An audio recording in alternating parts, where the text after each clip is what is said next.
Sir ನಮಸ್ಕಾರ. ಇದು ಮಾಡಿರೋದ್ರಿಂದ ನಿಮಗೆ ಏನು ಅನ್ನಿಸ್ತದೆ?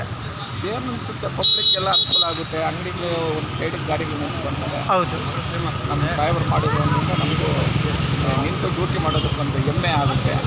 ಈ ಥರ ಒನ್ವೇ ಮಾಡಿ ಗಾಡಿಗೆ ಈ ಕಡೆಯಿಂದ ಬಿಡಬೇಡಿ ಅಂತ ನಮ್ಮ MLA ಸಾಹೇಬರು, ನಮ್ಮ ಇನ್ಸ್ಪೆಕ್ಟರ್ ಸಾರು, DSP ಸಾಹೇಬರೆಲ್ಲ ಹೇಳಿದ್ದಾರೆ. ಎಲ್ಲ ಸೇರಿ ಒಂದು ಒಳ್ಳೆ ನಿರ್ಧಾರ ತಗೊಂಡಿದ್ವಿ. ಇದು ಸುಮಾರು 30 ವರ್ಷ ಮುಂಚೆ ಇತ್ತು ಒನ್ ವೇ. ಇದು ಬಂಗಾರಪೇಟೆಯಲ್ಲಿ ಇದು ಒಂದೇ ಜಾಗ, ಬಂಗಾರಪೇಟೆಯಲ್ಲಿ ಬೇರೆ ಕಡೆ ಎಲ್ಲಿ ಇಲ್ಲ. ಕೋಲಾರ್ನಲ್ಲಿ ಸುಮಾರು ಜಾಗ ಒನ್ ವೇ ಮಾಡಿದ್ದಾರೆ. ಕೋಲಾರ ಟೌನ್ನಲ್ಲಿ ಒಳ್ಳೆ ಅನುಕೂಲ ಇದೆ. ಇವಾಗ ಇದು ಒಂದು ಮಾಡಿರೋದು ಹಳೇದಿದು. ಇನ್ನು ಹೊಸದು ಇನ್ನು ಎಲ್ಲೆಲ್ಲಿ ಕೊರತೆ ಇದೆ ಅಲ್ಲೆಲ್ಲ ಮಾಡಿದ್ರೆ ಚೆನ್ನಾಗಿರ್ತದೆ. ಪಬ್ಲಿಕ್ಕೇನೋ ಒಳ್ಳೆ ಅನುಕೂಲ, ನಮ್ಮೂರಿಗೇನೋ ಒಂಥರ ಹೆಮ್ಮೆ. ನೋಡಿ, ಆರಾಮಾಗಿ ಇವಾಗ ಗಾಡಿ ಹೋಗ್ಬೋದು, ಬರ್ಬೋದು. ಇಲ್ಲ ಅಂದರೆ ಈ ಕಡೆ ಆ ಕಡೆ ಜಾಮ್ ಮಾಡಿಬಿಟ್ಟು ತುಂಬ ಇದಿತ್ತು. ನನಗೇನು ಸ್ವಲ್ಪ ಬಾಧೆ ತಪ್ಪೋಯ್ತು. ದಿನ ನಾನು ಬಂದು ಫೇಸ್ಬುಕ್ನಲ್ಲಿ ಯೂಟ್ಯೂಬ್ನಲ್ಲಿ ಹಾಕೋದು ನನಗೆ ಬಾಧೆ ತಪ್ಪೋಯ್ತು.